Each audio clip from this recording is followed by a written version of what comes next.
Robert Carson lingered in his spacious study, the invitation to the annual charity gala resting heavily in his hand. The card was embossed with gold lettering. Black tie, +1 strongly encouraged. At 42, Robert was the epitome of success. A CEO whose tech firm had revolutionized data security, earning him accolades, wealth, and a sprawling estate on the outskirts of the city. Yet, as he stared at the invitation, a familiar ache settled in his chest. This would mark the third year he'd attend alone. His wife, Jennifer, had been his ideal partner for these occasions. She possessed an innate charm that lit up rooms, turning obligatory schmoozing into genuine enjoyment. They had met in college, married young, and built a life filled with ambition and love. Their daughter, Lily, arrived as the perfect capstone, a bright, curious child with Jennifer's warm brown curls and expressive hazel eyes. But 3 years ago, cancer had stolen Jennifer away swiftly and mercilessly. Lily was barely 3, too young to fully grasp the permanence, though the loss echoed in her questions and drawings. Robert had thrown himself into work and fatherhood, shielding Lily from further instability. Dating attempts, set up by friends or discreet apps, fizzled. He couldn't risk introducing fleeting women into Lily's life, nor could he open his own heart again. Grief had become a constant companion, manageable but isolating. The gala loomed as a particular dread. His company sponsored it heavily. Arriving solo would spark whispers and sympathetic probes he loathed. His assistant, Margaret, a no-nonsense woman in her 50s who'd been with him for a decade, noticed his hesitation. "You could hire a companion," she suggested one afternoon, sliding a discreet business card across his desk. "Professional, no strings. Just someone polished to stand beside you." Robert frowned.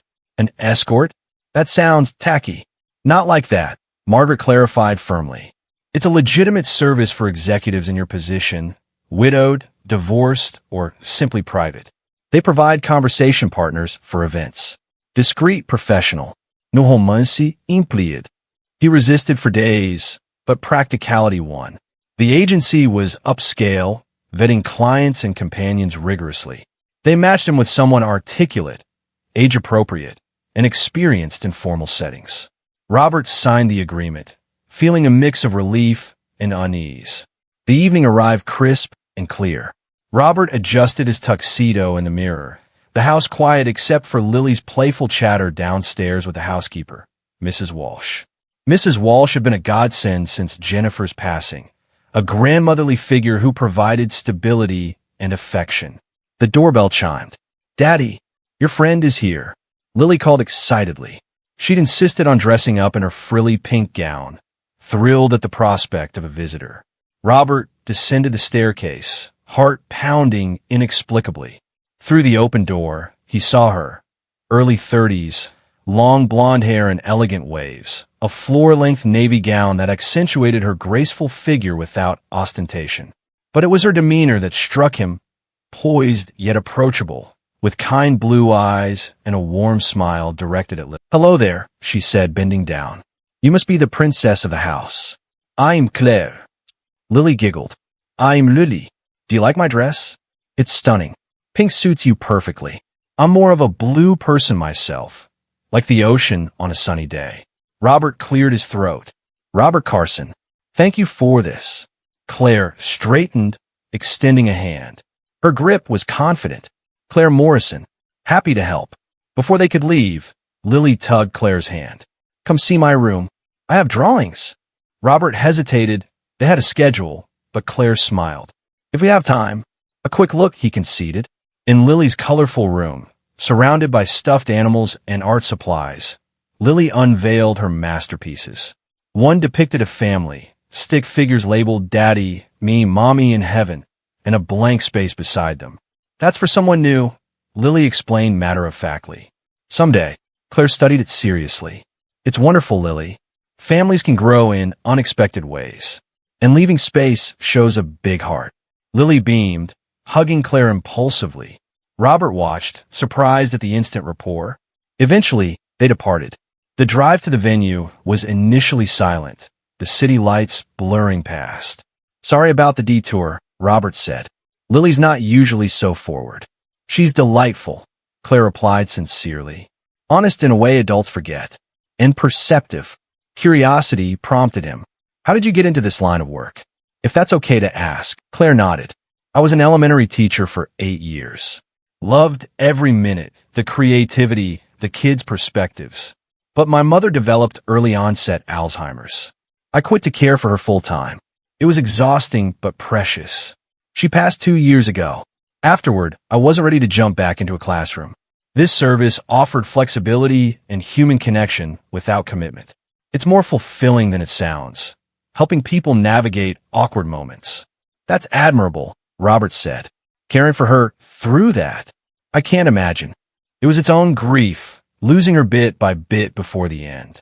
But it taught me presence, to cherish moments. At the gala, the ballroom sparkled with crystal and candlelight. Colleagues greeted Robert warmly, eyes flicking curiously to Claire, but finding no fodder for pity.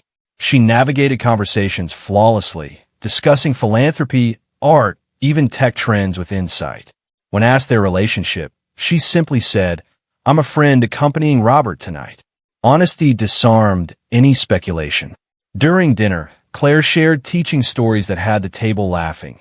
Children's hilarious logic, profound innocence. One executive's wife asked if she missed it. Every day, Claire admitted. But life's paths twist. Maybe I'll return, enriched by detours.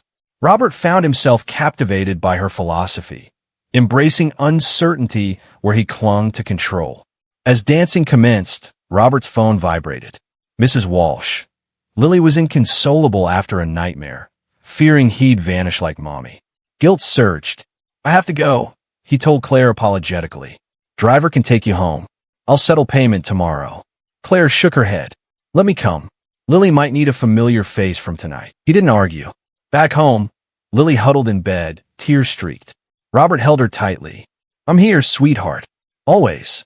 Claire lingered in the doorway, then entered softly at Lily's glance. Bad dreams are scary, aren't they? Mine used to be about losing my parents. My grandma said fear borrows tomorrow's trouble. Better to hug today's love. Lily sniffled. But mommy's gone forever. Yes, and that hurts. But look, Daddy raced home. That's love you can feel now. Calming, Lily asked Claire to stay for a story. Claire wove a tale of a brave explorer finding hidden strength in friendships. Soon, Lily slept. In the kitchen, over chamomile tea, vulnerability surfaced. You handled that beautifully, Robert said. Above and beyond. I meant it, Claire replied. Lily's resilient, like her dad. He opened up. Fears of failing as a single parent, buried loneliness. Claire shared more about her mother's decline, the layered grief. We carry losses differently, she said. But connection lightens the load. Conversation flowed until midnight. Books, travels, dreams deferred. Driving her home, Robert broached payment. Claire interrupted gently. Tonight evolved beyond professional. Keep it, no obligations. At her door, she added, I enjoyed it. Truly. Good night, Robert. He drove home reflective, a subtle shift stirring. Morning brought Lily's plea. Can Claire come again? She's nice. Robert smiled. We'll see. The agency couldn't share contact info for privacy. Resigned, he focused on work. Days later, a text from an unknown number. Hi, Robert. Claire here. Got your details from the agency file. How's Lily? Relief flooded him. They texted, then called, checking on Lily evolving into personal chats. Claire suggested a children's museum exhibit. If you're comfortable, I'd love to take her. The outing was magical. Lily enthralled by interactive displays, Claire patient and engaging. Robert joined last minute, turning it into a trio. These became routine, Saturday crafts at home, park picnics, baking sessions. Claire brought joy without intrusion. Respecting Jennifer's memory, photos remained prominent. Robert lingered during visits, conversations deepening. He learned Claire loved hiking, classic literature, volunteering at shelters. She discovered his passion for sailing, hidden guitar skills. One rainy afternoon, alone while Lily napped, tension crackled. I've never met anyone who understands like you, Robert admitted.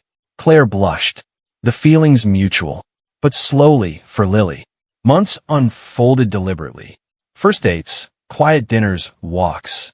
Kisses under autumn leaves, tentative but electric. Challenges arose. Lily's occasional jealousy. Will Claire take mommy's place? Robert's guilt surges. Therapy helped. Open talks mended. A year post-gala, Robert proposed on their beach. Simple ring. Lily involved with a "will you be my bonus mom" sign. Claire tearfully accepted. Their wedding was intimate. Garden ceremony, Lily flower girl, Mrs. Walsh beaming. Life normalized beautifully. Family vacations, school events, holidays blending traditions. Claire resumed part-time teaching, inspiring young minds anew. One night, tucking Lily in, now 8, she said, "I'm glad you hired Claire that night, Daddy. She fits the blank space perfectly, but mommy's still in the stars." Robert kissed her forehead. Love makes room for more. Downstairs, holding Claire, he whispered thanks for the professional evening that gifted them forever. In life's unpredictable script, sometimes the best chapters begin with a simple +1.